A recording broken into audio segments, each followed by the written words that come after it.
This is the best BMW ever made. It just happens to have a Toyota badge on it. I'll include a link to the Orem Toyota's website in the description down below. If you have any questions, just ask for Brock. Also include a link to my car buying guide. Let's get into it.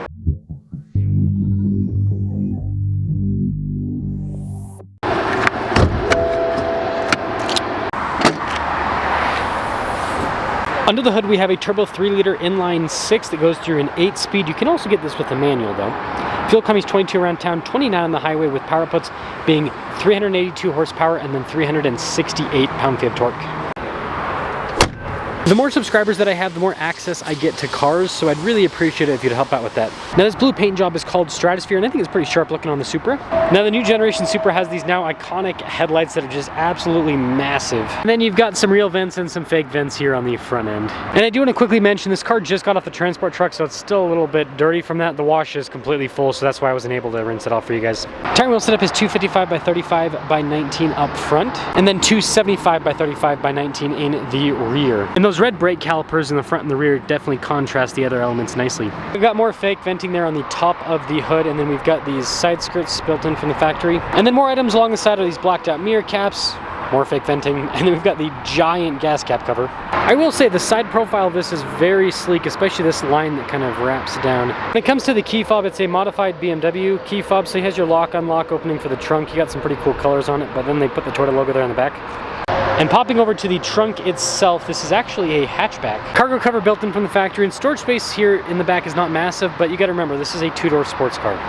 Really cool taillight design here in the rear. You can see the Supra badge, definitely old school looking. And then I love the exhaust tips, and then the reverse light looks really cool because it looks like a rain light on a race car. We'll cap things off for the exterior of this Supra. We do have keyless entry, and let's pop inside. So you actually get nice soft touch over most of the door panel. This comes equipped with blind spot monitoring, and then you also have a function to power fold in the mirrors. And you guys get a sneak peek with the factory covers over these seats, but you can see we've got this kind of like leather-like trim on these seats. And the driver does have a bunch of adjustments, lumbar memory function too. Passenger does not get memory, but a lot of the same seat adjustments. This does also have the light controls off to the left-hand side of the steering wheel and a nice finish on the pedals. With that said, let's hop her on. Soft touch all around the steering wheel. You can see the paddles there popping out in the background. Normal practical controls here on the front face of the steering wheel, like the left-hand side, for example, has your cruise control. Mostly digital gauge cluster here in the center. You can see the cool gauges there for like the temperature and the fuel on the other side. And then it does change a little bit in the sport mode, but the gauge cluster doesn't change too much. Backup camera in reverse, good resolution. This does have parking sensors front and rear. And then as for the rest of the infotainment system, this is BMW's older unit, but it is quick to respond and relatively user-friendly. And that means this system still comes with quite a few analog controls for the radio, and then you actually get analog controls for the climate, dual zone climate with heated seats.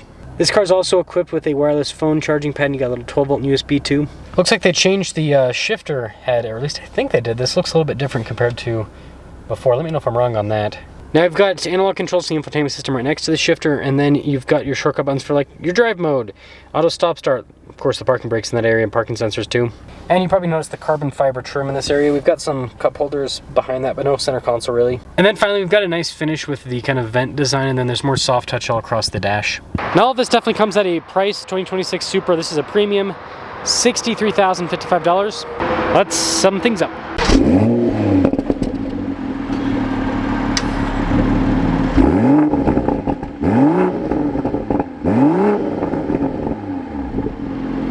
One thing to note, the visibility in the Supra is not the worst on the planet, but it's also slightly questionable. You definitely kind of feel like you're in a little bit of a cave. It's kind of like the Chevy Camaro in a lot of ways because of that lack of visibility.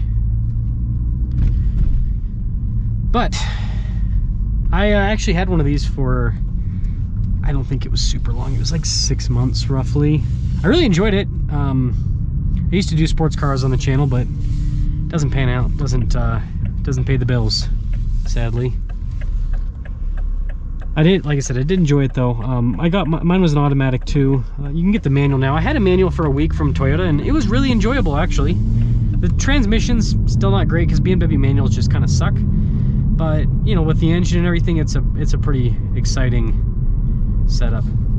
Now the engine is the highlight of this car, and you know, the reason why Toyota works with BMW is the original Supra had an inline 6 that everyone loves. And the BMW B58 is kind of like the successor to the 2JZ. It's got tons of tunability. I mean, in stock format, tons of power, tons of low-end torque. It's just a really good powertrain, and it's been shown to be really reliable. I mean, I own an Ineos Grenadier, which has the B58 in it, and the reason why Ineos chose the B58 for the Grenadier is because of the reliability. So there is a lot to love about this powertrain, and it's incredibly smooth.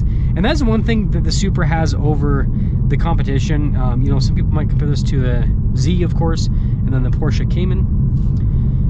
The Porsche Cayman, it's got a flat 4-cylinder. It's a solid engine. It's a nice engine, but the inline 6 is better. I'd say that, you know, Porsche's flat 6, I'd prefer that over an inline 6 in a sports car. But if we're talking flat 4-cylinder versus inline 6, of course I'm going inline 6. Pop it in the manual mode here.